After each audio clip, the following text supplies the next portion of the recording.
It's your boy Dom here. We're reviewing The Killing Joke. Not this, but the movie. So, we had our underage children here watch it also, such as Miguel. Mullins is sleeping. Aaron, I don't think you saw any of it. You just popped in and you were scared. Nate, you saw the most important part of it. Cole, we're going to debate after a while. But let's get right. Yeah, we are. We're going to debate the ending. We're going to debate that. All right, let's start with the beginning. The beginning is much different than the comic book, or the graphic novel, I should say, because we start off with a more of a not really backstory to was it Batwoman, Batgirl? Batgirl. It's Batgirl. Yeah, it's Barbara. It's Commissioner Gordon's daughter.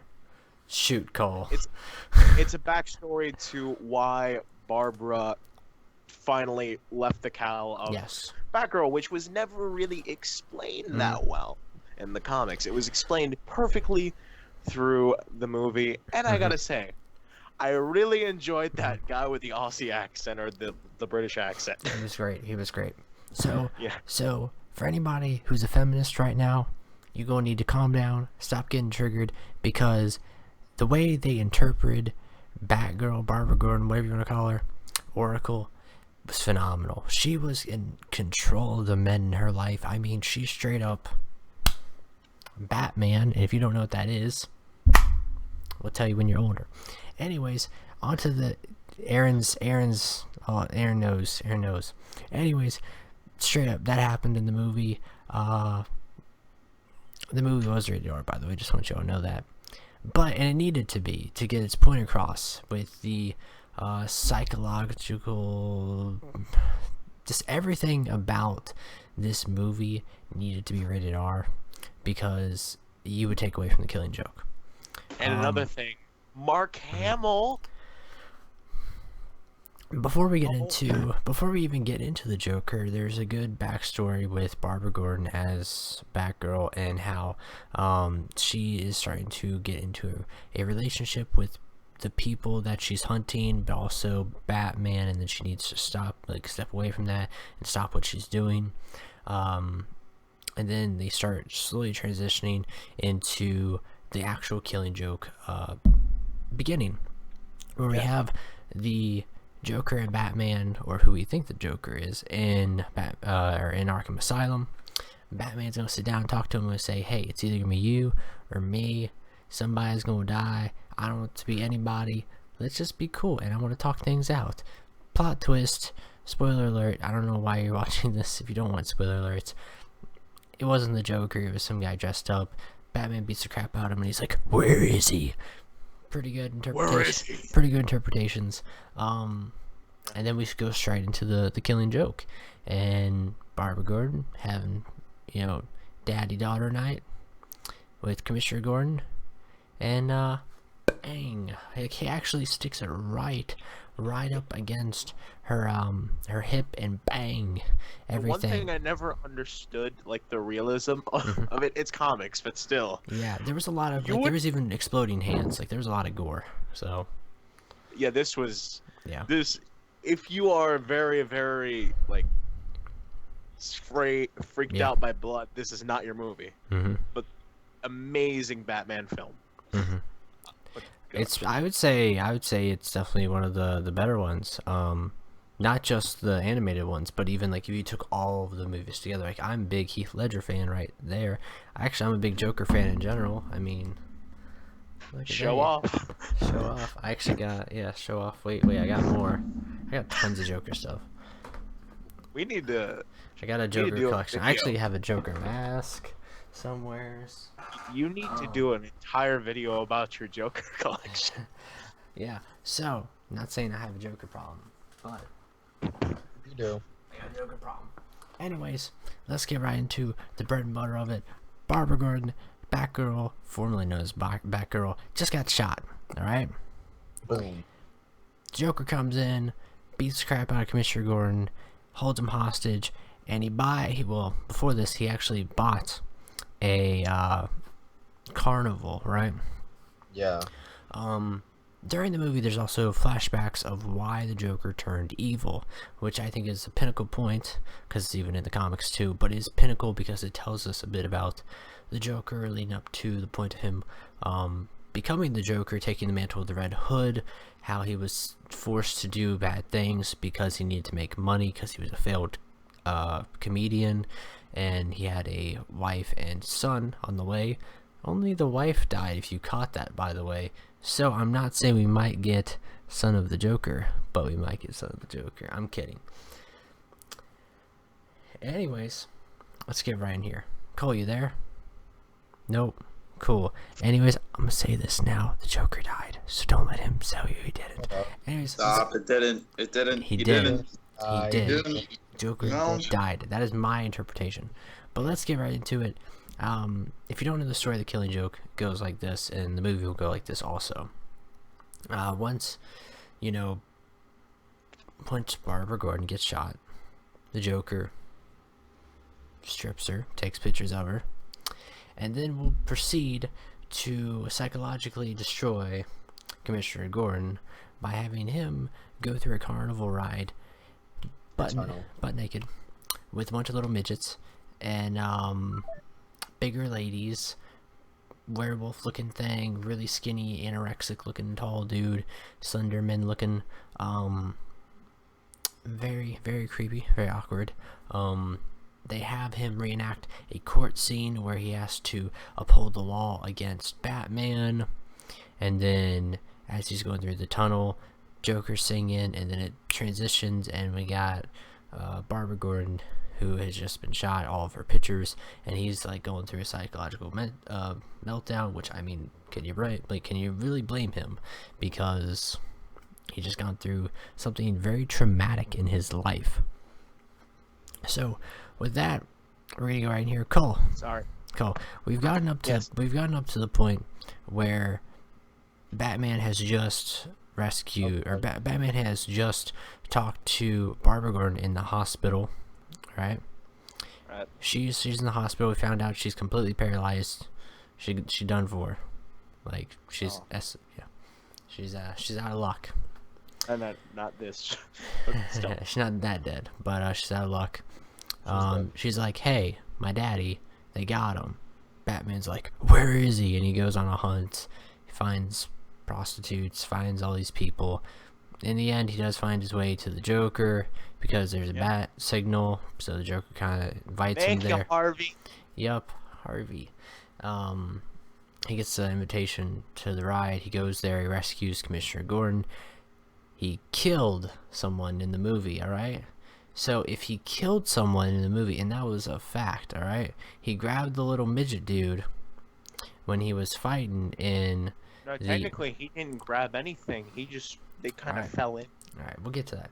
So after he rescued Commissioner Gordon, I'm going all over the place with this, but after he rescued Commissioner Gordon, he decides, Commissioner Gordon's like, let's do this by the law. Let's not kill him. Batman didn't really respond to him. Alright, number one. He goes into the maze of mirrors and everything. He gets attacked by the Joker's little midget minions. Mini Batman. While the Joker is talking about, of course, how his parents died and how he had a tragic moment in his life, just like how Commissioner Gordon did with his daughter getting shot and paralyzed, and then being seen nude in front of him and all that, and all of her blood. With that, as he's fighting those midgets, he throws one of those midgets into a spike pit, which he almost fell into. Two, there's my second point. So you can interpret that however you want. Okay, that's a fact. That's a fact that he killed him. All right. No. Could have landed on his arm. There's spikes. I don't think he's like. Well, it's the Joker. It's a joke. Alright. Everything's a big joke. Alright. So after he's done beating up all the midgets, beating up all the werewolf-looking things, But by the way, I think you might want to put a disclaimer on midgets can be a hurtful word sometimes. If you get if you get triggered by the word midget, we're sorry. Not sorry. I'm not sorry. I'm gonna tell you I'm not sorry. I'm gonna tell you get offended really easily. Swaggle's coming after you. Anyways, Anyways, Leprechaun. Okay. Anyways, Go ahead. Batman has a fight with Joker in a room that's upside down. I think it's basically a representation of the Joker's home, right? It is kind of a representation of how it was for them back then. I didn't really pay that much attention in the comic or in the movie to like the details. Yeah. But ultimately, there's like a lot of upside down. Even though I got it like right next to me. Anyways. Yeah. So we have that fight break out. Of course. Wonderful dialogue. This is a phenomenal movie in my opinion, or animated film. They have their fight. Of course, it breaks outside. Joker, he's got the pistol. He's ready to shoot Batman, and Bang. click, bang. It was actually a fake pistol because Batman swapped it out. With that, Joker's like, hey, beat me up. Batman's like, I'm not going to do that. I'm going to try to persuade you to be a better man. Joker's like, no, I'm not. Batman's like, one of us has to die. It's too late for him. This might be it. It's too late. Alright. Number three. Joker tells a crappy little joke, of course. And Batman starts laughing. Ha ha ha ha. Ha ha ha ha ha ha. And it closes. Batman is laughing. Both of them are laughing. I'm a guess. And then it stops. Well, he stops because, I'm a guess. Number 4. I'm gonna say a bold prediction of my interpretation of this ending. Batman killed the Joker. You didn't hear a gunshot. Okay. Why would Batman shoot the Joker? He would snap his neck. Okay, first off, he would snap that neck. But boom, and the cops are there. So let me completely understand what you just said. Right. You think that he snapped his neck. Yes. At the same time, you're going into a different kind of continuum when it comes to a Batman movie. Yes. Joker snapped his own neck at another amazing. Yes.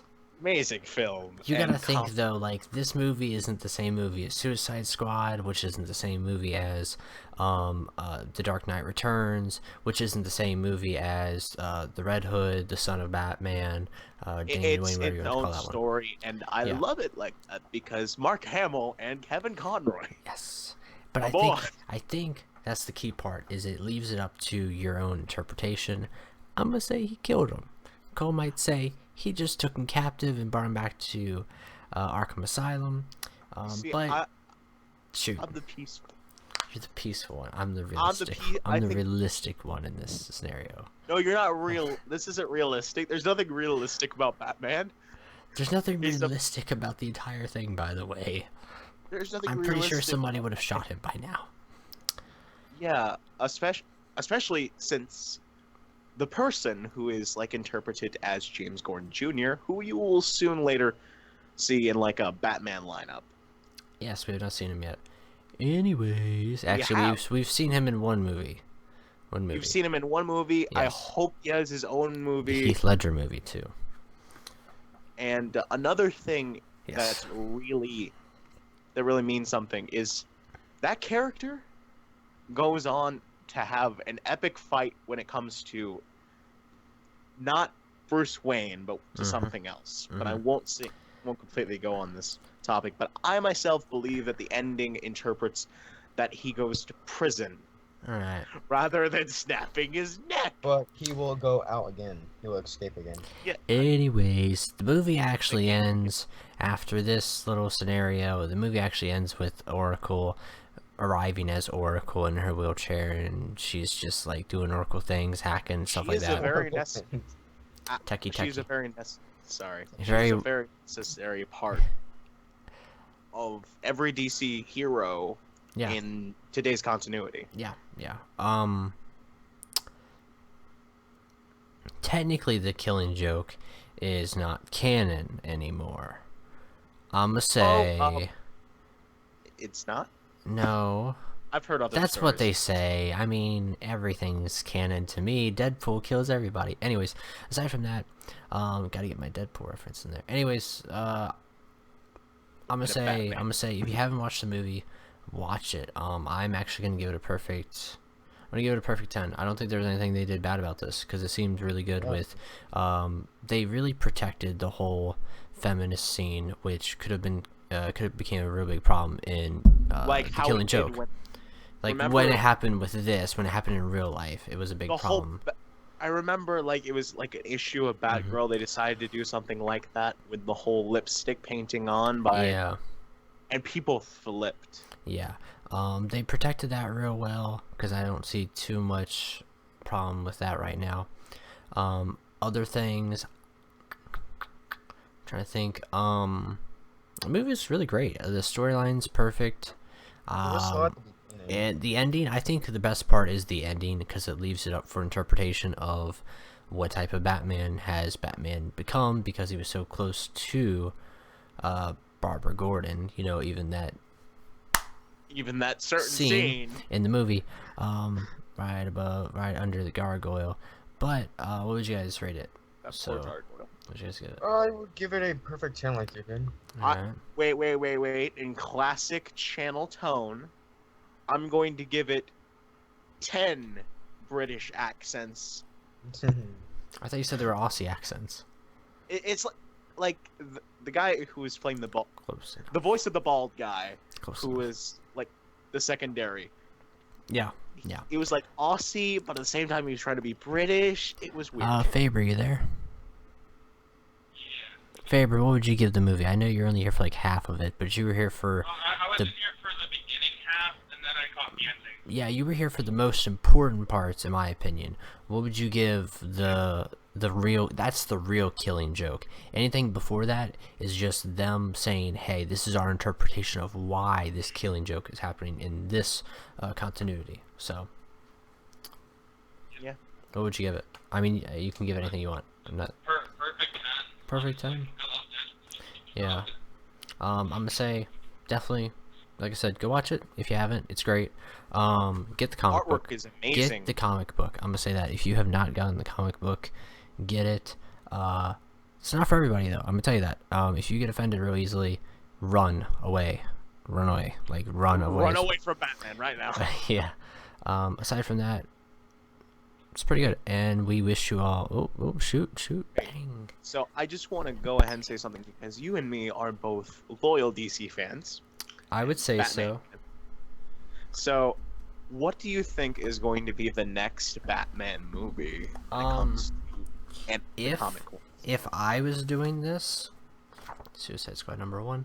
If I was doing this, I would honestly do the Son of Joker, because they've already got that story in place of like, they said his wife died, right, in the car wreck. That was like a 1 in a million chance of happening. All that BS, all right.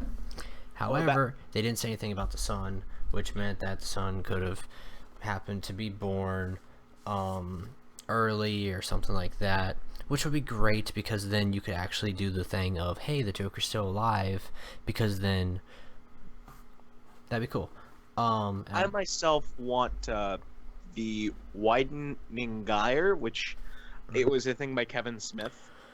It introduces a new villain, but it doesn't really appear as a villain at first when it comes to the franchise. What's the one? It's one of the newer Batman ones. Actually, I take that back. I don't want the newer Batman one. I want the Dollmaker. The Dollmaker. That. Oh, yeah. You mean the new, like the new the 52? New 52? Yeah, I want them to start exploring with New 52 stuff, especially because they can get away with it in these animated films. They really can. If they got away with the Killing Joke, they're gonna be able to get away with anything now, because they played it very safe. So. But yeah, I want the widening gyre because that's a Kevin Smith thing. Always a big Kevin Smith fan. Oh, he's great. Anyways, with that, stay safe, and we will see you all next time.